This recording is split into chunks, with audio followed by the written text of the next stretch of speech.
Papua ini benteng terakhir. Patuh aja sama apa yang mereka rencanakan, itu beres persoalan. Kuota deforestasi kita tuh udah minus sebenarnya.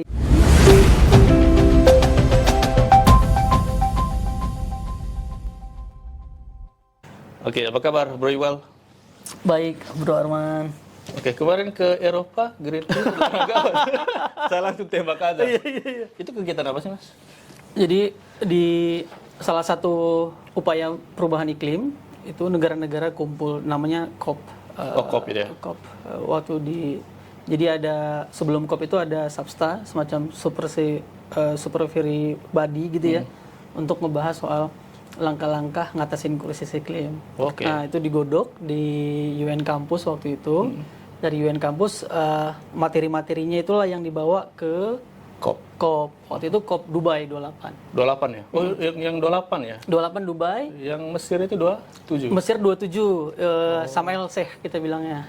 Sebelum Sharm el Sheikh ada Glasgow, itu yang rame juga Indonesia. Oh iya, Indonesia. Greenpeace sempat mau digugat, dia dilaporin ke polisi gitu ya. Nah, kalau bicara yang acara yang di itu Bro, yang diundang itu perwakilan negara atau NGO begitu? Itu sebenarnya perwakilan negara. Perwakilan negara ya? Jadi partinya itu kan conference of party kan sebenarnya.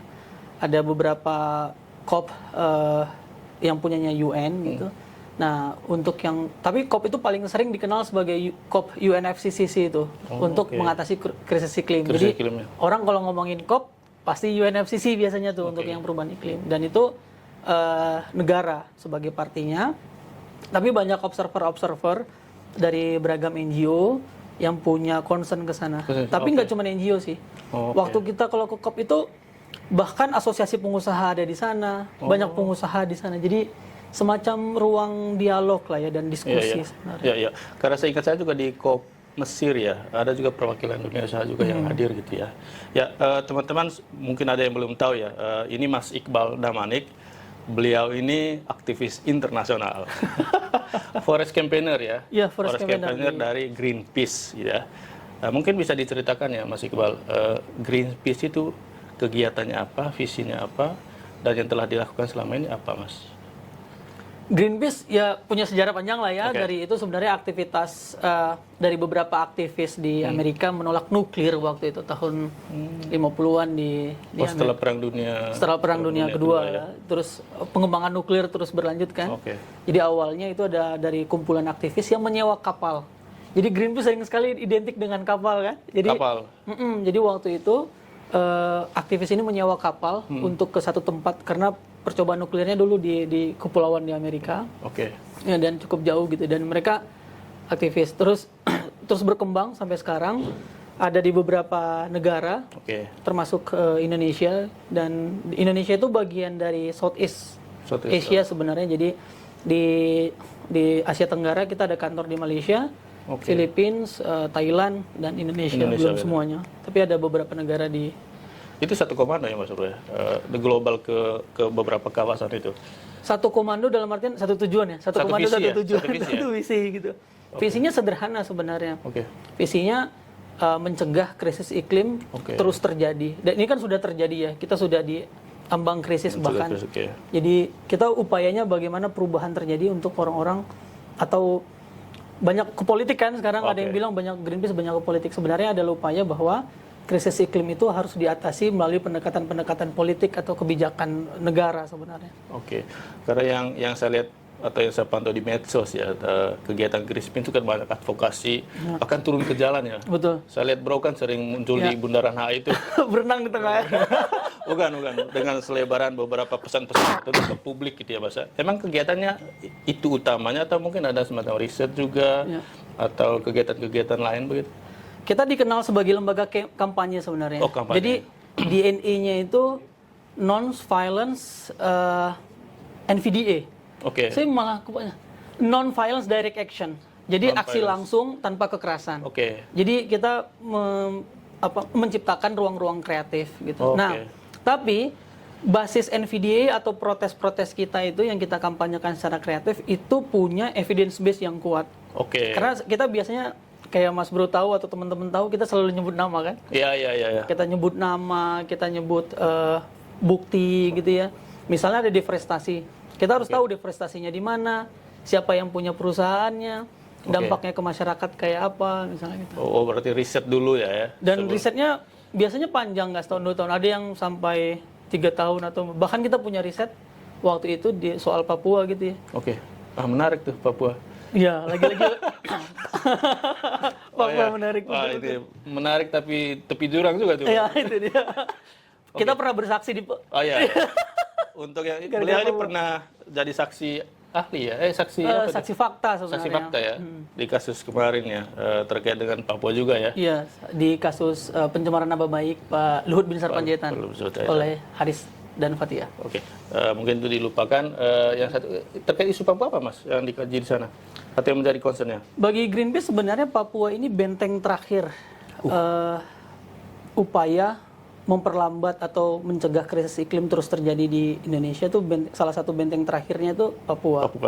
Bahkan global sebenarnya. Karena Papua masih menyisakan hutan-hutan yang sangat banyak gitu ya, dan luas, jutaan hektar, 30-an juta hektar hutan alam ada di Papua, dan satu-satunya benteng untuk mengatasi krisis iklim itu adalah Papua. Yang paling bisa dikontribusikan Indonesia adalah menjaga hutannya. Jadi kita merasa bahwa Papua adalah benteng terakhir, sehingga concern Greenpeace atau banyak masyarakat sipil sekarang itu banyak ke Papua.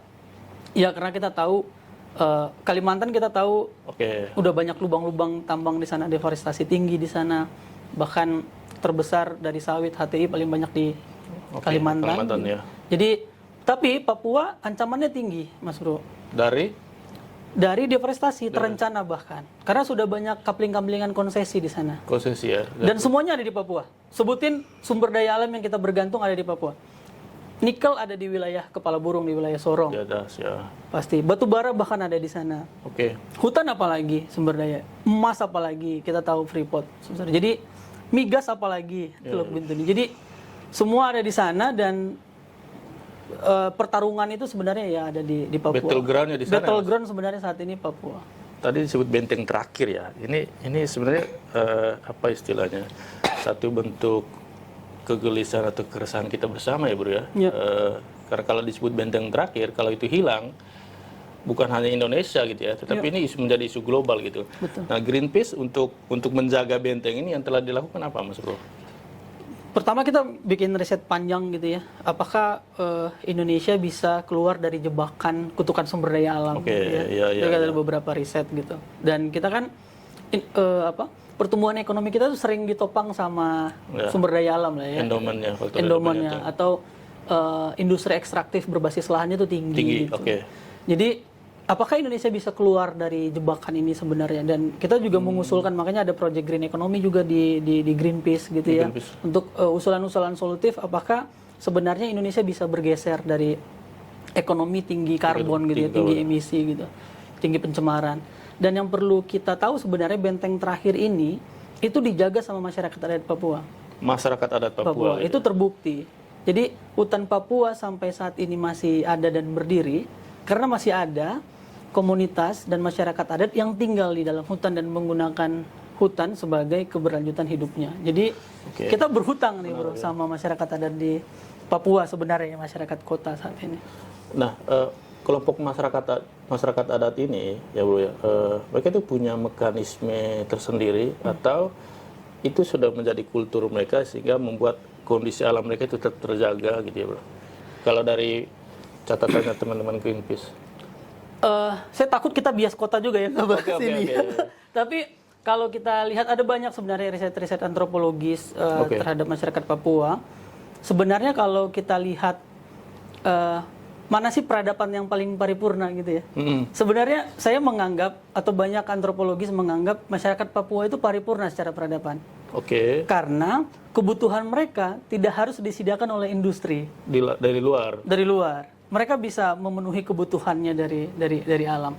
Tapi kan industrialisasi atau pandangan kota akan menganggap bahwa pembangunan atau kemajuan adalah masa tidak ada supermarket di daerah Masa gitu, tidak ada listrik. tidak ada listrik gitu ya. Masa nggak ada Padahal internet gitu ya. masyarakat adat Papua misalnya, atau kadang orang berpikir apa kita biarkan mereka makan sagu? Lah, kalau seandainya sagu bagian dari kehidupan mereka, kenapa mereka harus berganti sama padi atau beras gitu ya? Dan kita tahu politik pangan cukup tinggi sebenarnya ya. Artinya gini bro, kalau melihat pendekatan pembangunan kita, tampaknya itu berseberangan ya, atau berkompetisi lah dengan cara hidup orang kelompok masyarakat adat seperti di Papua tadi itu ya. Kita misalnya dalam pandangan Jakarta maunya standar hidup semua orang di Indonesia itu seperti standar hidup di kota katakanlah begitu ya. Dengan cara berapa elektrifikasinya, kemudian pertumbuhan ekonomi seperti apa, yang mana itu tidak match dengan kondisi masyarakat adat di sana gitu ya, atau masyarakat adat dimanapun saya kira punya kesamaan karakter seperti itu ya bro ya. Nah bagaimana mendamaikan itu ya bro agar bisa berimbang gitu? Maju itu kan sebenarnya tidak harus menebang pohon kan ya, tidak harus menciptakan jalan, tidak harus membangun gedung-gedung, tidak harus membangun semen gitu ya.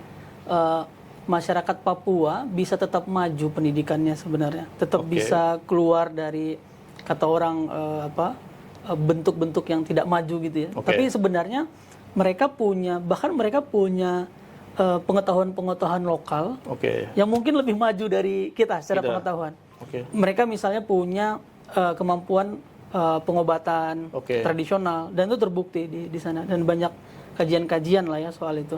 Tapi saya mau bilang kayak gini sebenarnya bro, bahwa kemajuan masyarakat Papua jangan dianggap itu akan harus sama dengan Jakarta misalnya. Jangan pakai standar Jakarta gitu ya. Atau jangan pakai standar Jakarta. Meskipun hitung-hitungan pertumbuhan ekonomi, hitung-hitungan indeks pembangunan manusia, itu tentu kita melakukan standarisasi, misalnya apakah angka partisipasi masuk sekolah, IPM gitu ya. Akses terhadap kesehatan.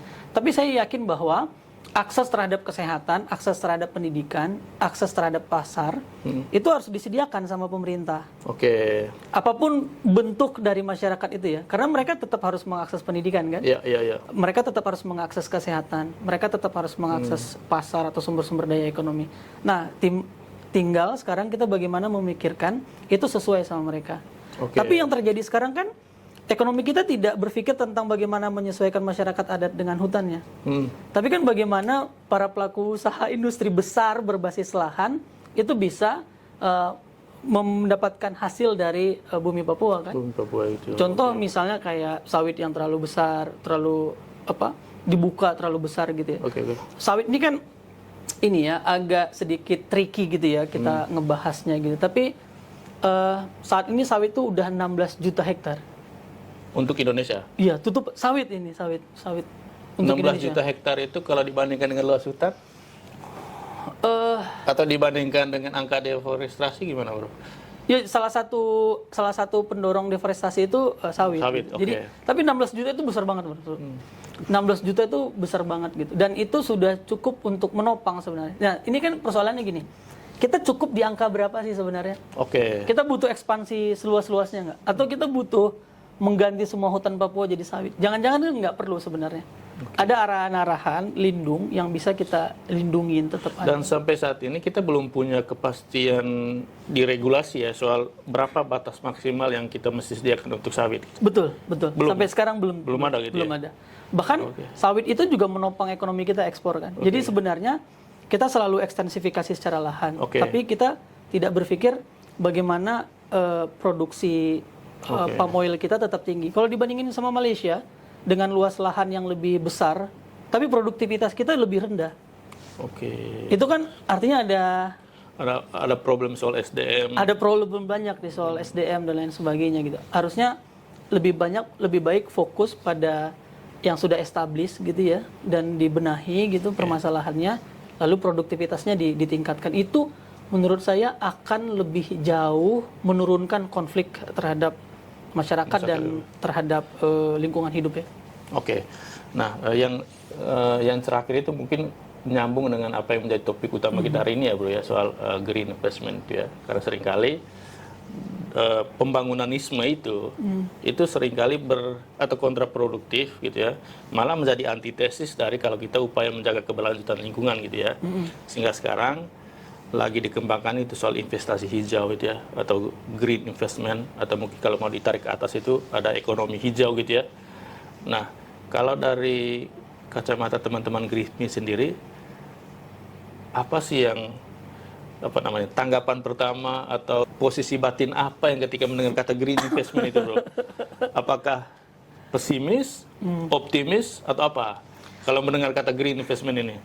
Karena banyak banget orang yang pakai kata green ya, termasuk Greenpeace. Gitu. Iya. Itu sering sekali bahkan dibuat kayak green investment, green pokoknya green-greenan lah ya. Gedung green building gitu ya. Green budgeting sekarang. Green budgeting sering sekali itu jadi jargon dan kita berhenti di situ. Berhenti di jargon. Di jargon, dan itu yang jadi ketakutan Greenpeace sebenarnya terhadap green investment atau green economy bahkan. Meskipun kita punya proyek green economy ya di Greenpeace dan green investment, berhenti di jargon. Harapannya green investment betul-betul bisa menjadi safeguard terhadap lingkungan. Jadi kan kita kan tidak mungkin berhenti untuk menyetop investasi kan. Industri tetap harus tumbuh. Berjalan, tumbuh. Karena pertumbuhan ekonomi, pertumbuhan penduduk dan sebagainya itu adalah sesuatu yang pasti kan. Sesuatu yang pasti. Jadi bagaimana kemudian keseimbangan itu bisa dimunculkan dari safeguard tadi gitu. Jadi kayak seperti tadi Mas Bro, apakah kita membutuhkan seluruh hutan ditebang? Atau ada yang perlu kita pertahankan? Di mana yang perlu kita pertahankan itu penting ya. Sebenarnya kan Indonesia punya KLHS, Kajian Lingkungan Hidup Strategis dan Ekosistem Kunci gitu. Tapi kan kita banyak menabrak kan. Izin sawit diberikan di DAS, di daerah aliran sungai. Kita tahu hotel di pinggiran bibir pantai. Hotel di pinggiran bibir pantai gitu ya. Atau paling dekat misalnya ada hotel dibangun di tengah-tengah Taman Nasional gitu ya. Yang di dalamnya ada satwa kunci misalnya, dan itu sangat mengganggu. Yang penting nggak sih sebenarnya investasi yang kayak gitu? Jangan-jangan itu sangat tidak menguntungkan. Kita kan harus keluar, investasi kan pertumbuhan ekonomi ya pastilah harus. Itu sangat bergantung di situ. Tapi kita juga harus keluar. Ada satu riset namanya kutukan sumber daya alam kan, bahwa daerah-daerah yang faktor endowment sumber daya alamnya tinggi, itu indeks pembangunan manusianya rendah. Dan yang paling sering kena paling atas itu Papua.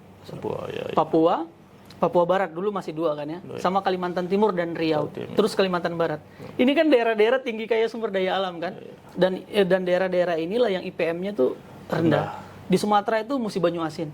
Musi Banyu Asin tuh punya batu bara, punya sawit, punya karet, terus punya migas. Tapi ini adalah daerah dengan indeks pembangunan manusia paling rendah di Sumatera. Korupsi lah kepala daerah. Nah, belum lagi kasus korupsi kepala daerah, belum lagi faktor birokrasi yang tidak baik atau tidak lancar gitu. Nah, kalau tidak mau berhenti di jargon ya bro ya, kira-kira apa yang paling pertama dilakukan sama pemerintah ya? Agar tidak berhenti di jargon. Kira-kira apa ya yang bisa dilakukan pemerintah? Pemerintah tuh sebenarnya kan membuat rancangan, namanya NDC atau policy, kebijakan, kontribusi Indonesia terhadap penurunan emisi secara global. Makanya dulu kan ada low carbon development yang dicanangkan sama Bappenas gitu ya. Bappenas punya, KLHK punya, ESDM punya. Bagi saya sebenarnya atau bagi kita, patuh aja sama apa yang mereka rencanakan, itu beres persoalan. Patuh aja gitu ya? Patuh aja, ikut aja sama apa yang direncanakan pemerintah. Itu beres persoalan. Artinya? Itu paling tidak menyelesaikan permasalahan 50%. 50% ya? Contoh, di Volu, kan ada NDC. Kebijakan terus diturunkan kan forest and land use. Salah satunya itu adalah ada kuota deforestasi. Deforestasi. Kuota deforestasi kita tuh udah minus sebenarnya sekarang di Volu. Minusnya tuh 100 minus dalam pengertian udah melebihi. Udah melebihi. Kita udah nggak punya lagi kuota deforestasi. Tapi apakah masih ada kemungkinan untuk deforestasi? Masih ada. Jadi masih ada konsesi, masih ada hutan-hutan di dalam konsesi. Kalau pemerintah patuh aja sama apa yang direncanakannya sendiri gitu ya, untuk bilang udah ini perusahaan nggak boleh lagi melakukan deforestasi, udah beres kan sebenarnya. Bahkan tuh ada gini. Jadi di Volu itu ada arahan, ada peta arahan mana yang masih memungkinkan deforestasi, mana yang enggak. Tapi ada perusahaan timpang tindih di atasnya. Perusahaan kan udah dapat konsesi. Itu legal kan? Perusahaan boleh kan melakukan deforestasi? Legal, boleh. Karena ada izinnya gitu. Karena ada izinnya di dalam konsesi kan. Konsesi, Tapi KLHK bilang melalui volunya ada satu perusahaan yang itu sudah melakukan deforestasi dan itu di wilayah yang tidak boleh lagi deforestasi. Tapi tetap dilakukan deforestasi. Ada sanksi? Nggak ada. Artinya problemnya bukan di kebijakan ya. Artinya kebijakan kita sudah terlalu canggih sebenarnya. Indonesia itu terlalu canggih untuk bicara kebijakan ya. Tapi di implementasi. Betul. Karena Greenpeace sering mengkritik ya, saya puji lah ya di sini bahwa pemerintah sudah melakukan kebijakan. Kritik nggak apa-apa bro. Iya betul. Kritik kan udah banyak banget kritik ya. Kita memuji lah ya bahwa ada apa namanya? Ada keinginan untuk melakukan perubahan di NDC, di Volu itu sebenarnya udah sesuatu. Jadi kita punya target kan. Tidak capai target aja itu oke lah, nggak masalah nggak capai target. Tapi sesuai aja dulu sama peraturan. Pas aja dulu. Itu udah baik banget gitu. Yang megang Volu itu siapa bro? KLHK. KLHK itu punya Volu. Sebenarnya untuk kebijakan SDM itu, kebijakan perubahan iklim itu vokal poinnya di KLHK. Di Dirjen PPI. Dirjen PPI, tapi ada di, kalau implementasinya kan ada di beberapa kementerian lain. Ada di KLHK, ada di SDM, ada di beberapa kementerian. Iya itu ya, problem kita di Indonesia itu kebijakannya itu luar biasa. Bahkan kalau kita lihat di RPJPN sekarang ya, wah keren banget tuh kalau kita mau sampai di 2045 ya. Betul, keren. Tetapi turunan-turunannya itu, terutama sampai implementasinya itu memang, apakah karena faktor di luar pemerintah atau faktor apa bro kalau bro lihat? Ada dua faktor sebenarnya bro. Pertama, pemerintah memang masih cara pikir itu masih industri ekstraktif. Jadi kita tahu kan ada itu ya, pertumbuhan ya. Jadi kan ada industrialisasi, ada ekstraktivisme kan ya.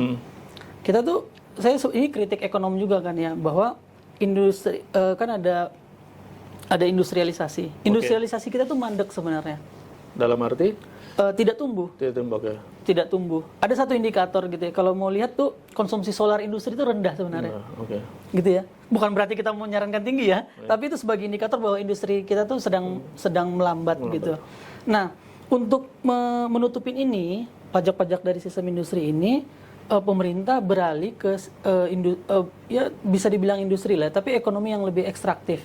Contoh misalnya tambang, hilirisasi yang lagi dicanangkan, sawit dan sebagainya. Sebenarnya kita mau lebih padat karya mana sih? Gitu. Ini kan sebenarnya pilihan-pilihannya, dan harusnya Indonesia bisa keluar dari jebakan ini sebenarnya, untuk tidak hanya bergantung pada ekstraktivisme, ekonomi yang bergantung pada ekstraktivisme berbasis lahan, dan itu tinggi emisi kan ya. Nah, selebihnya kita memang punya faktor-faktor lain, faktor-faktor kebijakan yang out of the box. Sangat-sangat out the box. Tapi sayangnya kebijakan out of the box ini bukan untuk kebaikan, baik itu lingkungan maupun tata kelola industri yang lebih baik atau usaha yang lebih baik. Misalnya apa? Contoh, tiba-tiba ada ormas yang mau dikasih izin usaha pertambangan. Nah, itu lagi rame tuh. Itu kan lagi rame tuh. Kan kita tahu ormas kan nggak punya kapasitas untuk mengelola pertambangan. Kemarin itu ada perdebatan antara ini ya, Kementerian Investasi sama Lord ya. Iya betul. Lalu di Kemenko Marifest gitu. Maksudnya buat apa sih dibagikan ke ormas gitu ya? Dibagikan saja. Kalaupun ya kan ada mekanisme aturan yang jelas ya sebenarnya ya. Dia ada mekanisme lelang, terus mengajukan IUP-nya gitu ya, dilihat. Dan itu selain melanggar aturan, karena aturannya memang belum ada juga. Berikutnya kan kalau seandainya diberikan ke ormas, lalu ormas memperjualbelikan, itu kan namanya memberikan kontrak ke pihak ketiga. Itu sebenarnya mirip sama jual beli izin gitu ya. Atau ada satu kebijakan kayak, kita kan sebenarnya harus safeguard green investment kan, salah satunya kan ada indikator-indikator yang harus dipenuhi gitu ya. Sekarang kan ada ESG kan salah satunya, ada ESG, salah satu contoh yang indikatornya sangat ketat gitu. Nah, di kita safeguardnya malah dilemahkan. Contoh misalnya izin lingkungan. Dulu izin lingkungan itu kan kuat ya, AMDAL gitu. AMDAL ya. Tapi kan dalam perspektif kita, AMDAL ini kan sering sekali jadi bahan bancakan kan. kasus Rita Widyasari misalnya. Iya. Kita tahu itu banyak kasus AMDAL, kasus perizinan gitu. Jadi karena itu jadi sumber korupsi, kita ubahlah nih si perizinannya. Harusnya kuat di safeguard-nya sehingga dia bisa jadi AMDAL itulah yang menentukan misalnya wilayah mana yang masih bisa ditambang, mana yang tidak ditambang, mana yang bisa jadi industri, mana yang tidak jadi industri. Iya. Itu kan sebenarnya sudah lama ya kalau kita bicara AMDAL dan segala macam itu. Dan kemarin itu dengan Undang-Undang Cipta Kerja dalam tanda kutip juga berupaya untuk diminimalisir ya. Dan itu kan nanti berdampak ke lingkungan dan segala macam gitu lah ya bro ya. Nah selain kepatuhan tadi itu bro, kira-kira apa yang mesti diperhatikan terutama oleh pemerintah sebagai policy maker ya untuk membuat agar green investment itu atau investasi itu patuh pada apa istilahnya itu pembangunan berkelanjutan gitu lah atau menjaga isu-isu keberlanjutan agar tetap berjalan dan lingkungan tetap terjaga gitu. Tangkap Mas Bro yang melanggar. Penegakan hukum. Berani nggak? Gini nih. Ini kan sebenarnya tinggal tangkap aja ya. Instrumennya kan udah ada, udahlah kan kita bukan saya setuju sama Cipta Kerja ya, tapi Cipta Kerja kan udahlah udah jadi undang-undang. Setuju nggak apa-apa juga kan? Iya nggak apa-apa juga. Udah jadi undang-undang, PP-nya udah banyak gitu ya. Kita mau gimana lagi? Walaupun kita terus advokasi gitu ya untuk itu berubah. Buruh juga teman-teman buruh juga minta itu terus diubah gitu. Ya. Tapi misalnya gini, di satu sisi aturan kan sudah ada. Bahkan aturan tambang ilegal bisa ditangkap nggak sama polisi? Bisa. Itu undang-undang baru mau undang-undang lama bisa ditangkap.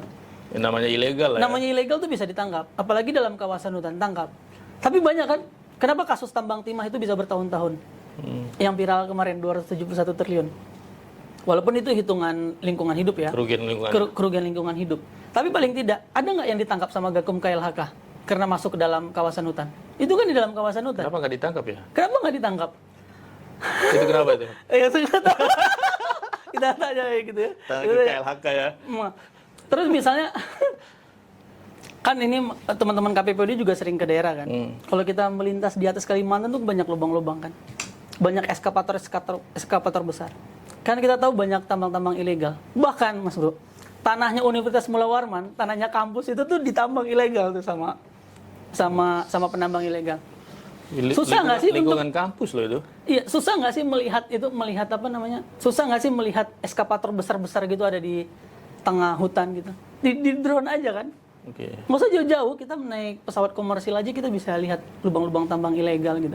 Jadi kalau bagi saya sebenarnya ya, di tengah kericuhan polisi kebijakan ekonomi yang pro hilirisasi dan ekstraktivisme, tapi paling penting safeguard itu juga dari penegakan hukum. Contoh misalnya yang kebakaran hutan dan lahan kan tinggi.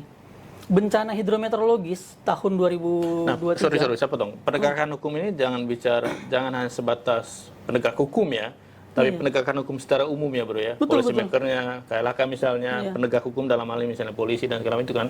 Iya semua. Semua ya gitu ya. Jadi penegak hukum mulai dari gakumnya KLHK. KLHK kan punya gakum. Bahkan mereka punya kayak pasukan reaksi cepat gitu. Ada ya. Tapi yang ditangkap petani atau pengusaha nih. Gitu kan ya. Nah, jangan-jangan nih yang ditangkap malah yang sering kita dengar gitu ya, ada gambut dibakar sama petani 1-2 hektar gitu. Sekarang kan nggak boleh. Terus ditangkap, dimasukin ke polsek gitu. Yang mana keluarganya sangat bergantung sama, kalau petani ini kan sangat bergantung sama ini ya, sama bapak ya, sama bapak dan ibu lah ya yang ke ladang gitu. Jadi ketika orang tuanya ditangkap, itu apa namanya? Petani ini kan apa istilahnya? Sumber daya kerjanya itu dia. Dia adalah bagian dari sumber daya untuk bekerja gitu. Faktor-faktor produksinya itu dia. Gitu. Jadi sangat timpang sebenarnya. Kenapa sih bukan perusahaan-perusahaan yang membakar hutan sudah jelas-jelas gitu ya. Misalnya pembakar hutan. Tapi memang perlu kita apresiasi juga. Tahun lalu yang kebakaran tahun 2023 paling besar di Indonesia, bencana yang disebabkan oleh kebakaran hutan. Ada 14 perusahaan yang, kalau tidak salah 14 yang di polis lain sama Gakum. Di polis lain saja atau? Di polis lain dan di inilah ya, ditutup. Ditindak, tapi kita nggak tahu kan sekarang. Kelanjutannya seperti apa, kita dibuka belum ya? Dan banyak kan yang misalnya dia udah digarisin, udah ditindak, tapi tetap nanam dan tetap panen. kalau bicara penegakan hukum ya, itu memang jadi isu krusial ya. Kebijakannya sudah bagus, gitu ya. Kemudian penegakan hukumnya nggak jalan kan sama aja, gitu ya. Faktor apa bro yang menurut bro yang mempengaruhi penegakan hukum itu? Saya mau ini sebenarnya ke isu korupsi sebenarnya ya, dan konflik of interest di pemerintahan. Nah, di beberapa wilayah di Indonesia kita melakukan riset, Greenpeace Indonesia melakukan riset deforestation dan politik, deforestasi dan politik. Dan ini kita menemukan nama-nama besar yang mencalonkan diri sebagai anggota DPR RI dan pernah jadi anggota DPR RI, itu yang memiliki perusahaan-perusahaan besar. Perusahaan besar dalam artian bukan kayak perusahaan yang multinasional besar ya, tapi menguasai lahan dalam waktu besar. Ada di Sumatera, ada di Kalimantan apalagi, Papua? Gitu.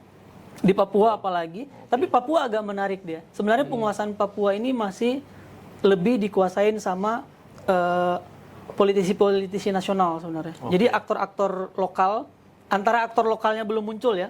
Kalau Sumatera, Kalimantan kan udah muncul dan lama banget gitu. Dan bahkan ada gubernur, saudaranya gubernur itu yang punya izin-izin usaha perkebunan dalam skala besar. Jadi faktor-faktor ini kan juga jadi penentu gitu ya. Dia dekat dengan misalnya kepala kepolisian atau dengan ada istilah di KPPOD itu ada political office sama birokrasi office ya. Birokrasi office ya birokrat Pemda pemerintah gitu ya, PNS, ASN gitu ya. Sementara political office itu partai politik, politisi gitu ya.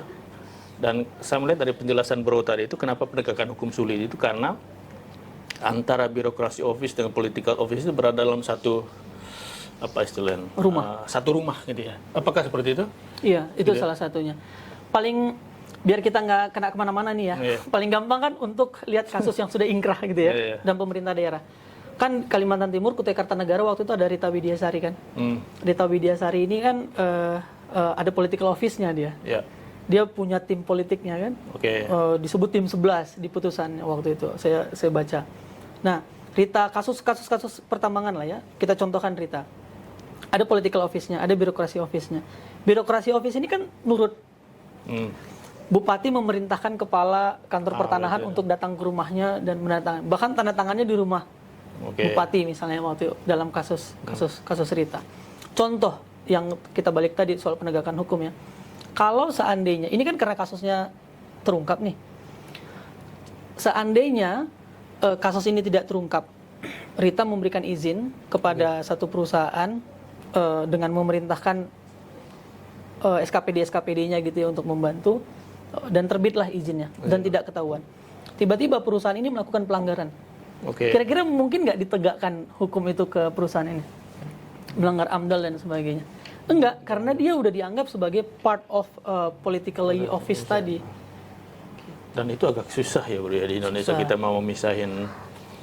Karena kan kalau lihat di DPR ya atau juga di DPRD ya yang berkuasa itu ya memang orang-orang pelaku usaha gitu ya. Iya betul. Paling gampang tuh coba deh kita lihat anggota DPR RI dari Sulawesi Tenggara. Sultra kan itu tinggi nikel ya. Coba deh kita perhatikan gitu pelan-pelan anggota DPR RI-nya siapa? DPR RI ya. DPR RI, bupatinya siapa? Termasuk DPRD-nya. Coba kita lihat pasti ada beberapa orang atau banyak yang punya kaitan sama perusahaan nikel atau tambang nikel. Jadi mungkin ini sudah semacam ini kita dekatin pakai politik lah ya. Politik ya. Bahwa biaya politik yang tinggi, bahwa politik butuh kekuasaan, pengusaha juga butuh kekuasaan gitu dan industri berbasis lahan, ekstraktif berbasis lahan ini kan panjang Pak. Hiupnya kan 20 tahun, 10 tahun. Jadi ini memang membutuhkan backup kekuasaan sebenarnya. Tapi kalau seandainya policy ya kebijakannya bagus, penegakan hukumnya bagus, tentu persaingan usaha akan lebih kuat kan? Ya. Dan tapi lebih kalau bersih dari penjelasan Bro saya agak pesimis ya, maksudnya. Betul. Pesimis dalam arti kita belum bisa membebaskan apa istilahnya simbiosis mutualisme lah ya. Antara bisnis dengan politik gitu ya. Dia baik menjelang pilkada, menjelang pilpres, bahkan itu juga mengunci diri setelah pilkada atau pilpres gitu ya. Dan di 27 November nanti kan ada pilkada serentak ya bro ya.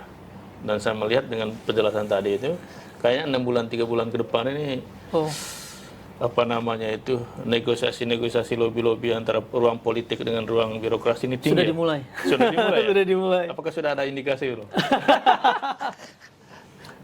dari beberapa, karena kan waktu sebelum DPR RI pileg kemarin kita kan bikin diferensiasi dan politik itu kan, kita ngelihat nama-nama anggota DPR RI, calon anggota DPR RI waktu itu ya, itu memang punya bisnis tambang, punya bisnis kelapa sawit gitu ya, punya bisnis berbasis lahan lah, kehutanan dan sebagainya.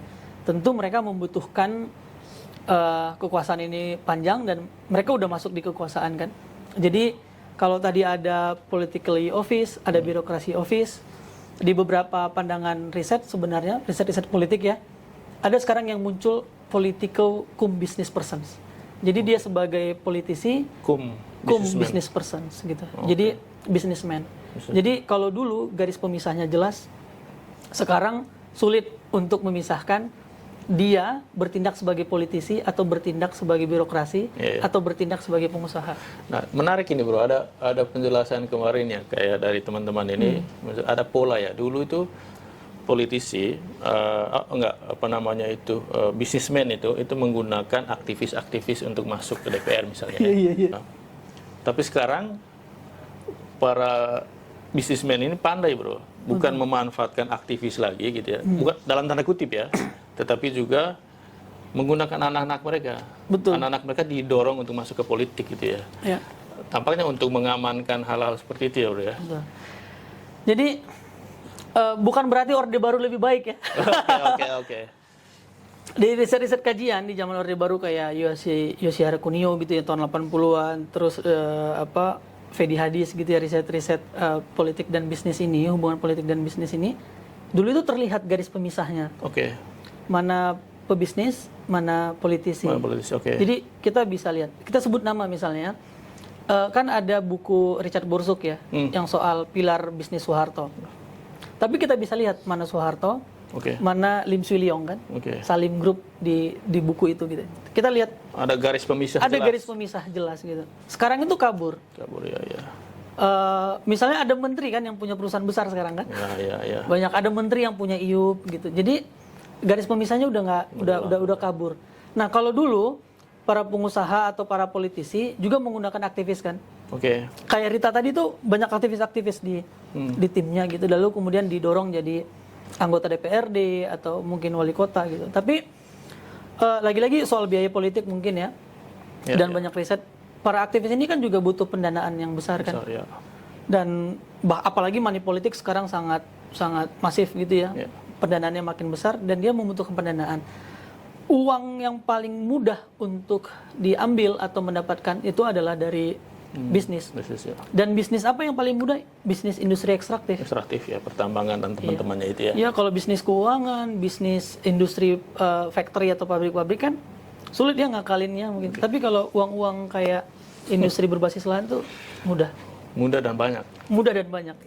Nah bro, kembali ke soal green investment nih. Kalau dari penjelasan tadi itu, green investment atau investasi itu katakanlah itu layar depan ya bro.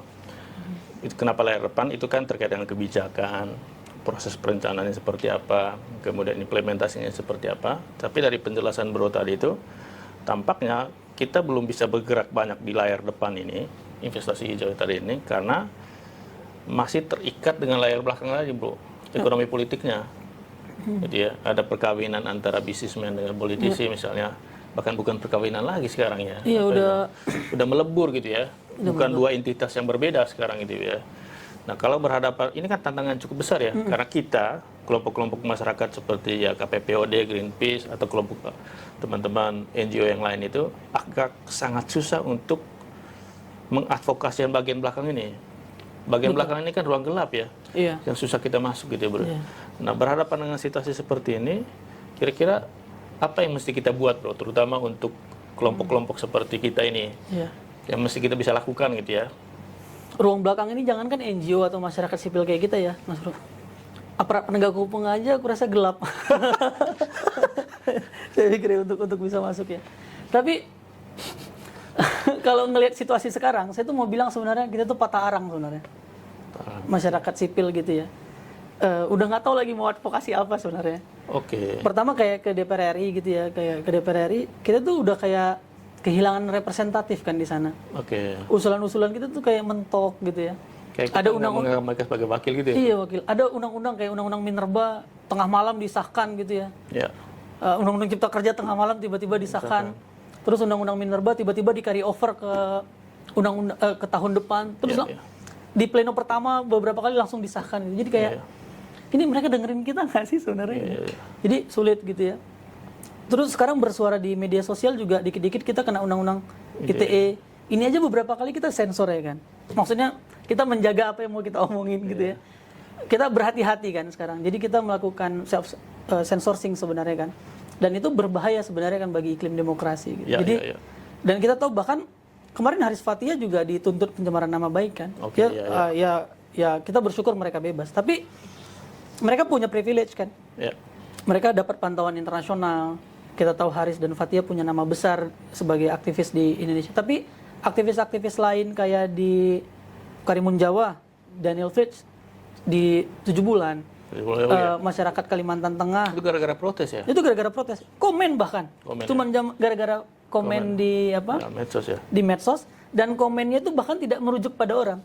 Oke. Dia cuma mengungkapkan kegelisahan gitu. Iya. Makan otak udang, iya kalau tidak salah itulah. Cuman ngomong begitulah kira-kira ya. Nah, ada masyarakat di Dairi kalau tidak salah ya, itu menolak tambang terus kena undang-undang ITE di Kalimantan Timur. Pakel 3 petani pakel ditangkap. Ada petani yang dianggap nelayan yang dianggap dipenjara gara-gara dianggap merusak rupiah gitu. Jadi sistem iklim demokrasi kita sebenarnya lagi tidak baik-baik saja gitu menurut saya. Jadi dan ini sebenarnya sangat bergantung pada menggantungkan safeguard terhadap green investment tadi itu sebenarnya sangat bergantung juga sama iklim demokrasi. Kenapa? Karena ketika iklim demokrasinya tidak baik, pilar-pilar demokrasinya tidak baik, watchdog-nya kan tidak ada. Tidak berjalan. Sehingga green investment-nya akan sulit berjalan. Penegakan hukum akan hilang. Karena mereka akan dengan semena-mena melakukan pelanggaran-pelanggaran aturan-aturan kan. Misalnya menerbitkan izin dengan sewenang-wenang, tanpa partisipasi masyarakat, memberikan, misalnya membuat pabrik-pabrik, mengambil tenaga-tenaga kerja asing tanpa filter gitu ya. Apakah itu untuk kebutuhan skillful atau tidak gitu. Jadi iklim ini tidak akan bisa dipantau sama. Jadi green investment juga tidak akan tumbuh pada demokrasi yang buruk. Tidak baik-baik. Termasuk pertumbuhan ekonomi tidak akan tumbuh pada lingkungan yang buruk, pada demokrasi yang buruk. Dan negara tidak akan maju ketika industrinya tidak baik, pertumbuhan ekonominya buruk, lingkungannya buruk, iklim demokrasinya buruk. Jadi sebenarnya saling gitu ya. Dan kita beberapa kali di KPPUD kan ada beberapa riset gitu ya tentang daya saing daerah, tentang tata kelola ekonomi daerah gitu. Itu masyarakat sipil, partisipasi itu menjadi salah satu kata kunci kan, agar kemudian iklim investasi di satu daerah itu bisa tumbuh dengan baik. Nah, harusnya pemerintah bisa berpikir untuk tidak hanya fokus pada quick wins ya, yang buruk bahkan kayak ini industrialisasi lagi melambat, kita ke ekstraktif industri. Tapi kita harus berpikir jangka panjang sebenarnya. Kalau iklim usaha kita dipenuhi dengan konflik kepentingan antara anak kemenakan gitu ya, saudara gitu, pamannya jadi gubernur, dia punya industri. Banyak nih di Kalimantan ya, bahkan ada gubernur yang dipanggil paman. Kata kuncinya ya teman-teman ya. Pamannya jadi gubernur, dia punya industri besar gitu ya, punya sawit, punya tambang, punya HTI, semuanya dia punya gitu. Nah, ini kan sebenarnya menciptakan iklim usaha yang tidak sehat kan? Ya kan? Karena akan ada perusahaan yang disanksi gede-gede, akan dilarang, barrier to entry kan sebenarnya, barrier to investment. Kalau konflik kepentingan politik ini bisa beres, saya merasa investasi akan tumbuh juga sebenarnya akhirnya salah juga kalau misalnya ada kan beberapa komentar lepas kemarin, ngapain sih kita mendiskusikan pilpres, mendiskusikan pilkada kan toh hari-hari kita tetap cari makan dan segala macam. Dan mereka lupa ya bro. Lupa. Pas saat kita cari makan sangat dipengaruhi oleh kebijakan politik. Kebijakan politik gitu ya. Itu yang jadi satu keprihatinan tersendiri juga di kita gitu ya. Iya. Orang apa ya cukup enggan membicarakan itu karena dianggap nggak relevan dengan kehidupan sehari-hari saya. Padahal hari-harinya dia itu ditentukan oleh itu gitu. Iya. Termasuk ini, kita kan orang yang tinggal di Jakarta ya. Saya di Bogor sebenarnya, tapi ini kita di Jakarta lah ya. Orang yang tinggal di Jakarta atau kelas menengah yang di Jakarta, yang orang kantoran, itu kan berpikir tidak ada hubungannya kan dengan hutan di Papua. Ya. Padahal ketika krisis iklim terjadi, bahkan sudah terjadi sekarang, biaya kesehatan itu meningkat. Persis. Kalau biaya kesehatan meningkat karena perubahan iklim yang terlalu ekstrim gitu ya, apa yang terjadi? Biaya hidup kita, saving kita tuh semakin rendah. Makanya kelas menengah Indonesia sebenarnya tidak saving lebih dari 300.000 sebulan. Per bulan. Per bulan. Kelas menengah itu hasil risetnya Kompas dan Karena sudah dipotong dengan asuransi ini. Iya, biaya kesehatan yang semakin tinggi, biaya transportasi yang semakin tinggi. Jadi biaya hidup kelas menengah itu tinggi. Okay. Ketika biaya hidup kelas menengah tinggi, begitu ada bencana yang disebabkan oleh krisis iklim, banjir dan sebagainya, kita goyang. Kenapa? Karena saving kita tadi rendah. Jadi kita kemampuan ekonomi kita tuh sebenarnya vulnerable bagi kelas menengah di Jakarta.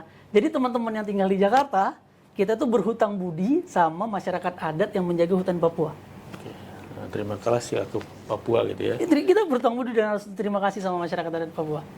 Nah bro, mungkin saya mulai dari nada yang sedikit optimis ya bro ya. Ya.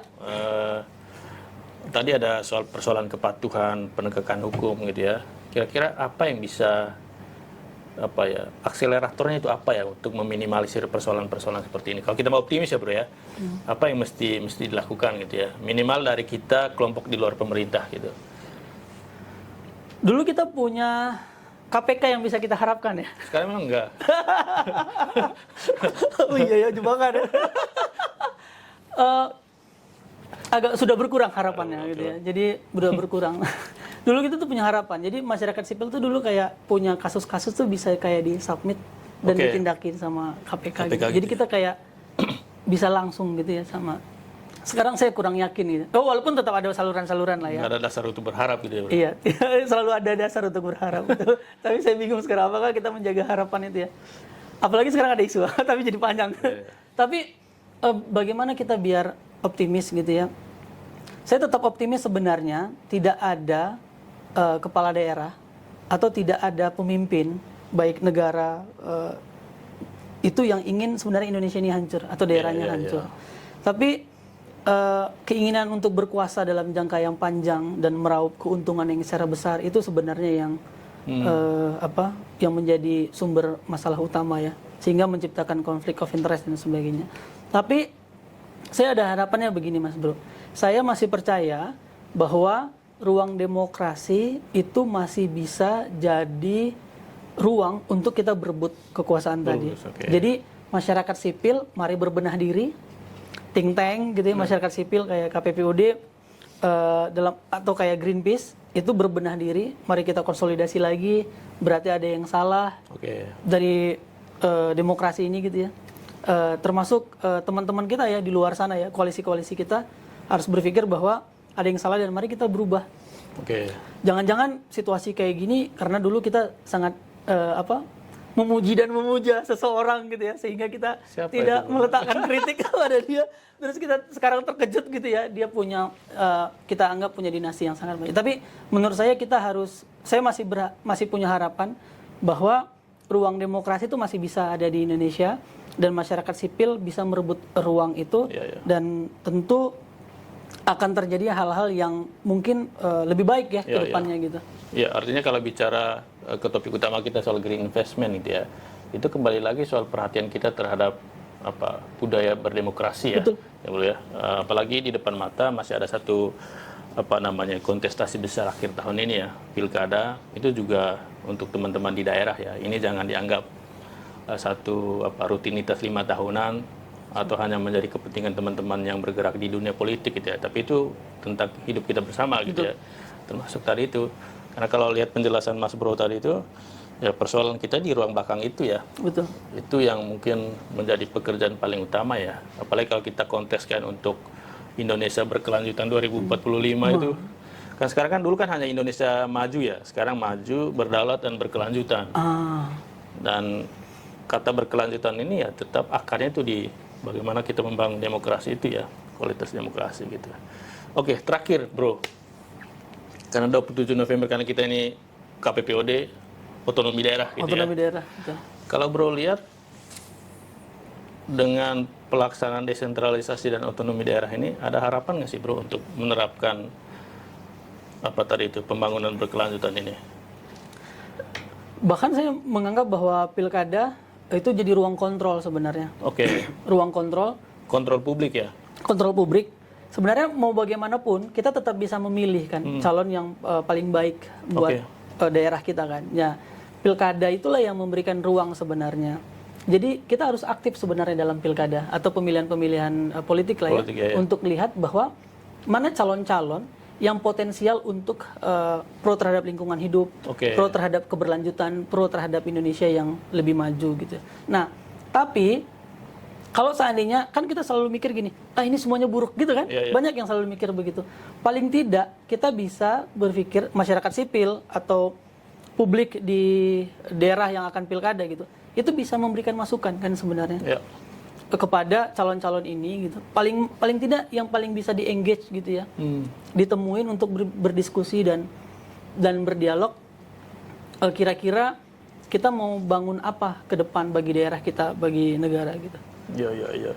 Ini terkesan klise ya Pak, tapi paling tidak itu satu-satunya ruang yang masih bisa dimanfaatkan. Gitu ya, bisa dikapitalisasi masyarakat di daerah ya. Apalagi misalnya untuk konteks DKJ ya, daerah khusus Jakarta misalnya, dengan problem lingkungan hidup ya, polusi udara, kemudian banjir, rob dan segala macam itu kan persoalan lingkungan. Dan saya kira momen pilkada besok itu ya, itu benar-benar bisa dimanfaatkan oleh masyarakat gitu ya, untuk bisa memilih satu pemimpin yang punya komitmen, tapi juga punya keberanian ya bro ya, untuk patuh dan berani juga untuk menegakkan hukum gitu. Kira-kira begitu bro Iqbal. Betul. Masih ada terakhir. Tidak ada green investment atau demokrasi yang baik di bumi yang sudah hancur. Jadi untuk menentukan ekonomi kita tetap berlanjut, green investment tetap berlanjut adalah dengan memastikan bumi ini tetap ada. Bumi ini paling minimal hutan gitu ya bro? Hutan paling minimal ya? Paling minimal itu tetap ada. Hutan. Oke, ingat itu ya teman-teman ya. Kita nggak bisa bekerja, nggak bisa bermain bola, nggak bisa nonton Piala Asia. Piala Asia. Kalau kita nggak punya bumi tempat kita berpijak. Berpijak, gitu ya. Kira-kira begitu. Oke, Bro Iqbal, terima kasih banyak. Sukses untuk advokasinya dengan teman-teman Greenpeace ya. Untuk teman-teman KPPOD juga. Mantap.